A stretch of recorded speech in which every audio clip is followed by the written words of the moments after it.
kita ketemu guru sejati dari dalam. Gak akan mudah dibohongi lagi orang-orang yang di luar diri kita.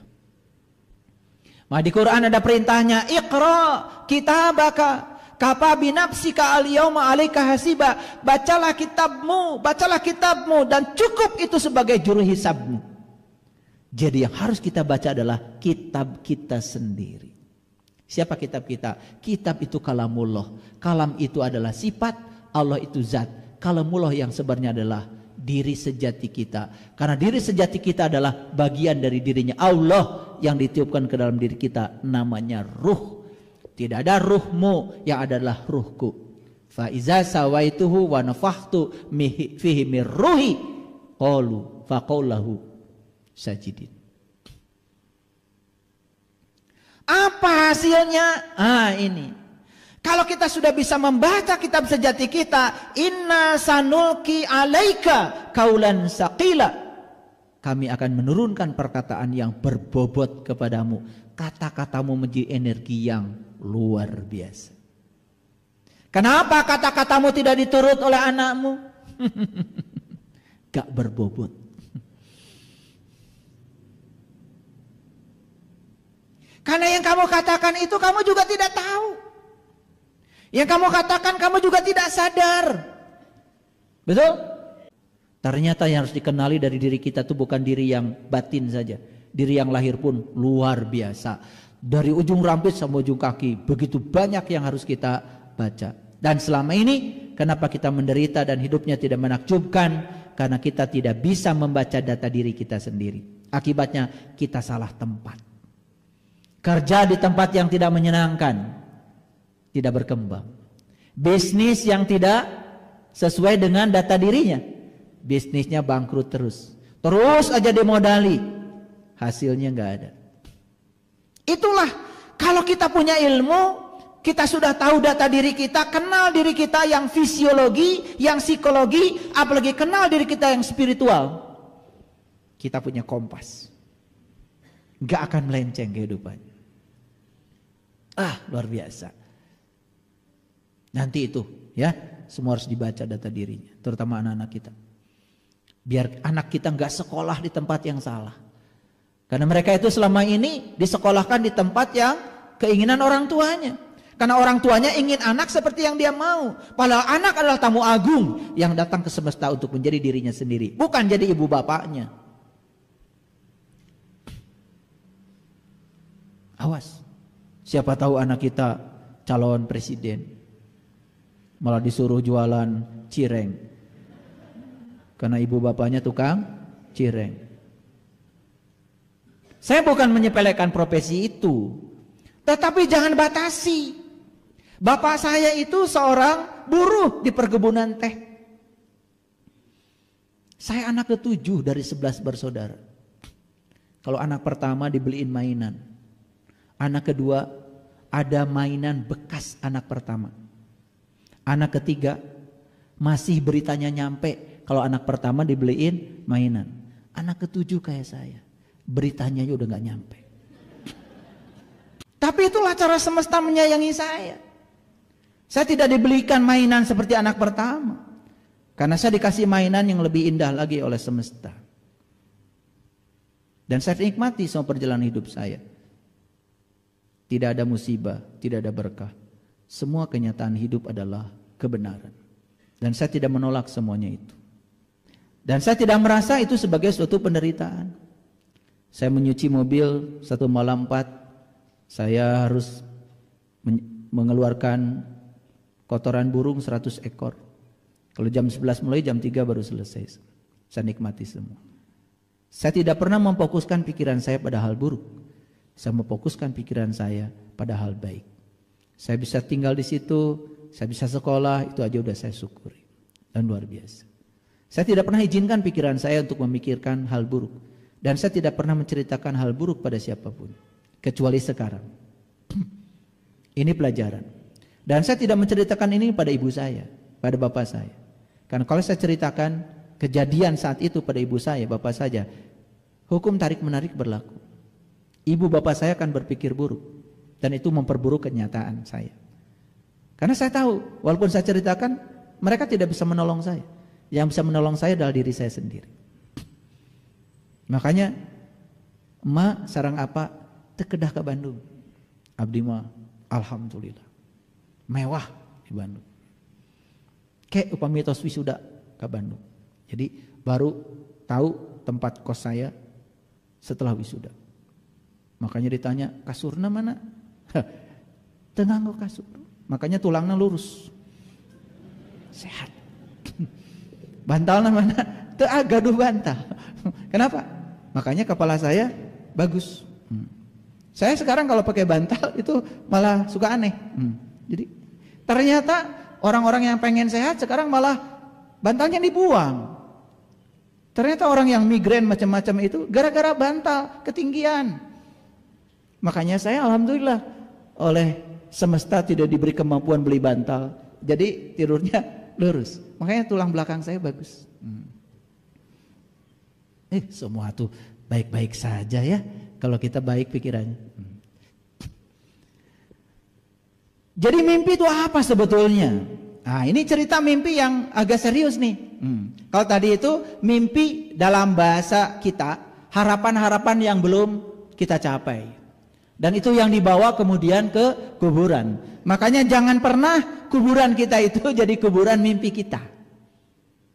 Dan bagaimana caranya supaya kuburan tidak menjadi kuburan mimpi kita? Maka segera bangun saat ini juga. Setuju? Yuk sekarang sadari. Saya sholatnya masih ingatan kemana-mana. Yuk segera bangun. Saya cari ilmu itu memang tidak gampang hadirin.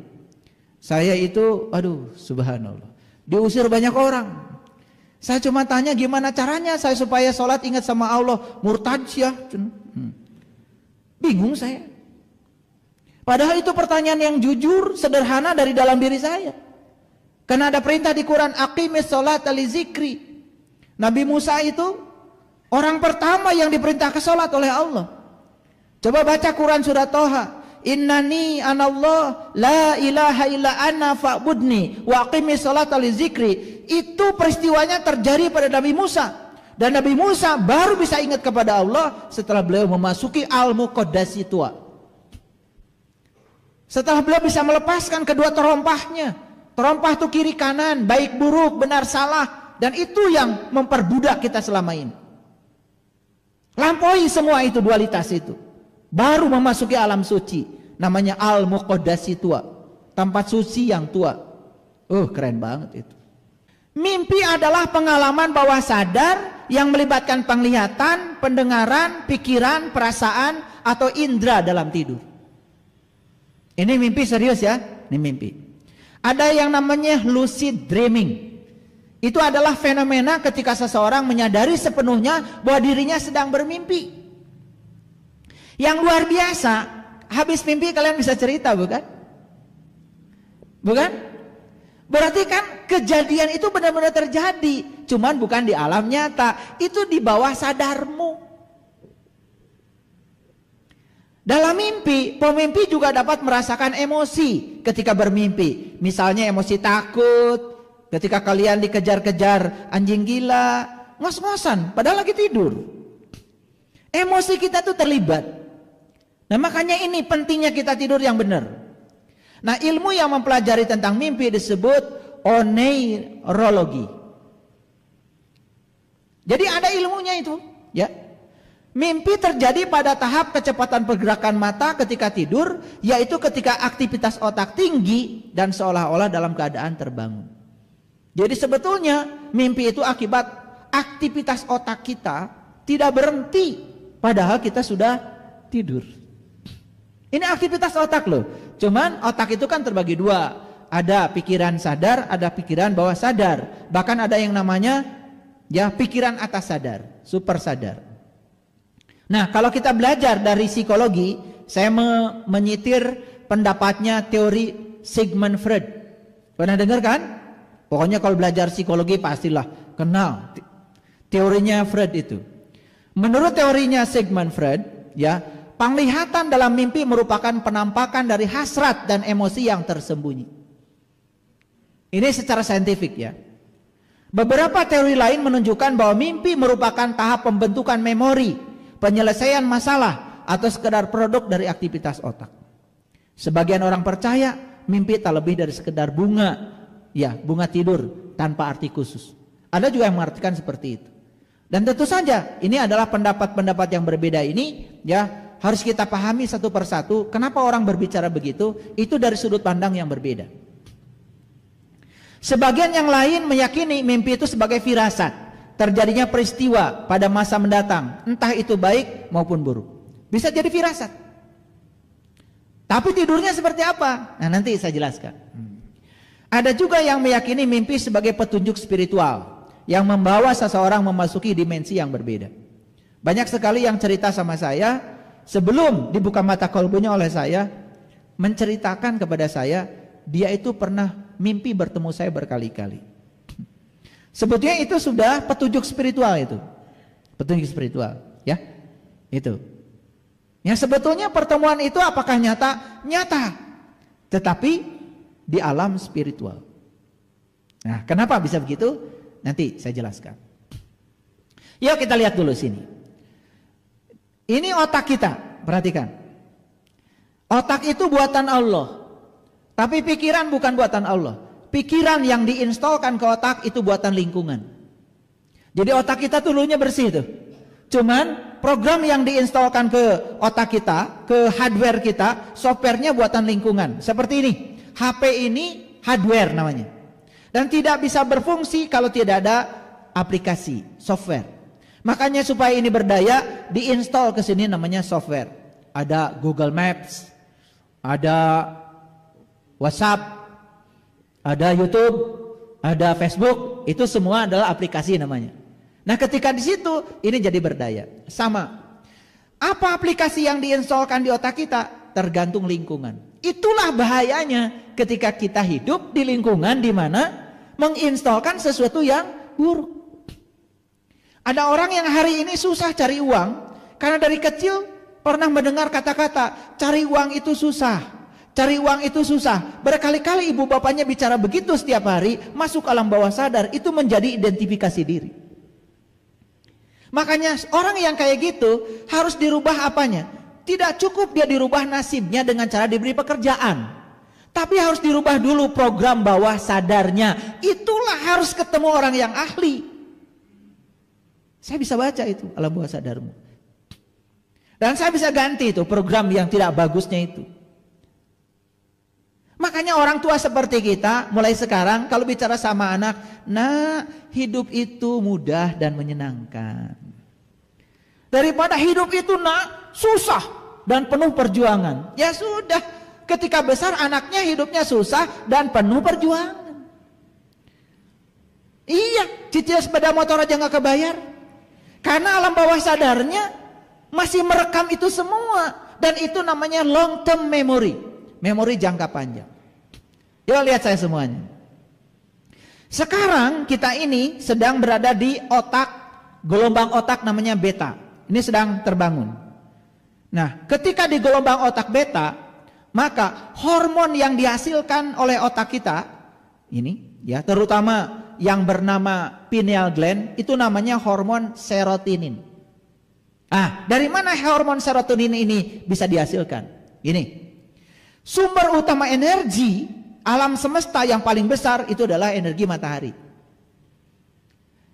Makanya begitu sinar matahari masuk sedikit aja ke rumah kita, sedikit saja walaupun baru fajar, sel-sel saraf optik mata kita itu bisa menangkap gelombang elektromagnetik cahaya tampak dari sinar matahari itu berupa foton, berupa optik gitu.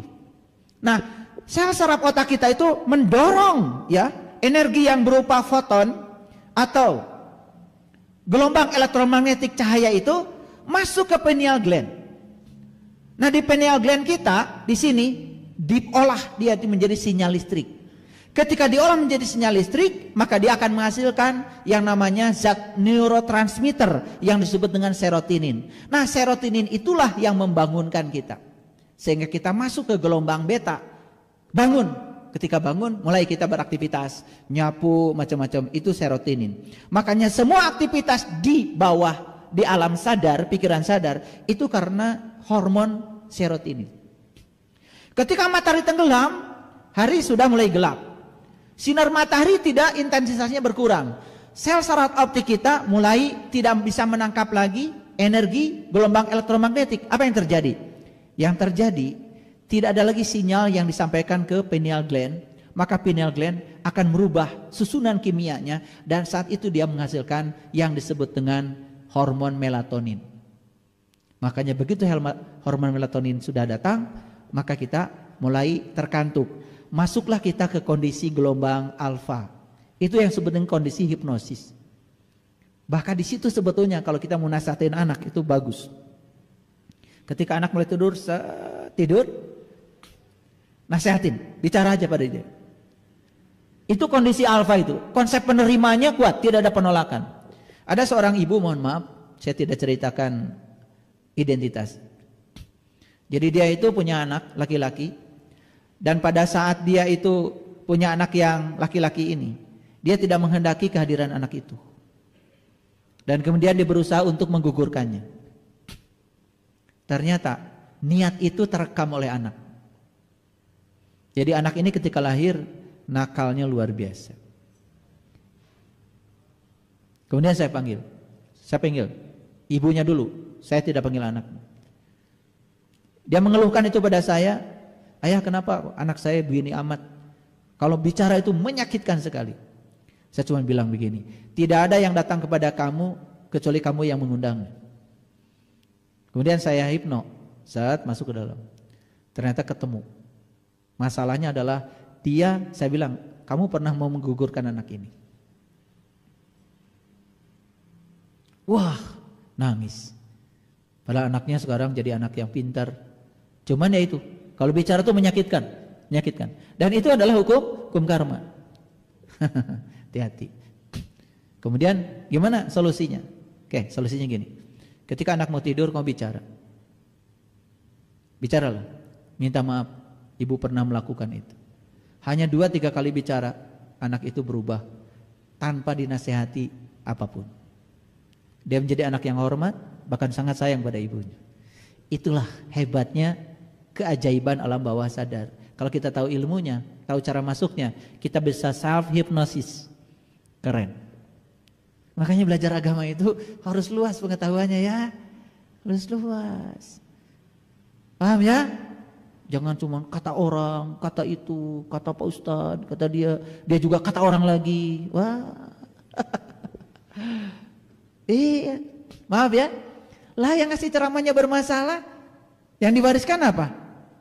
Ya masalah. Like attracts like. Karena manusia itu punya yang namanya cermin saraf. Kita mencerminkan semua yang dia lakukan. Ya. Saya pernah datang ke sebuah tempat, ya sebut aja pesantren. Semua di pesantren itu guru-gurunya itu istrinya lebih dari 1. Saya kaget. Oh ternyata memang di puncaknya juga begitu. Jadi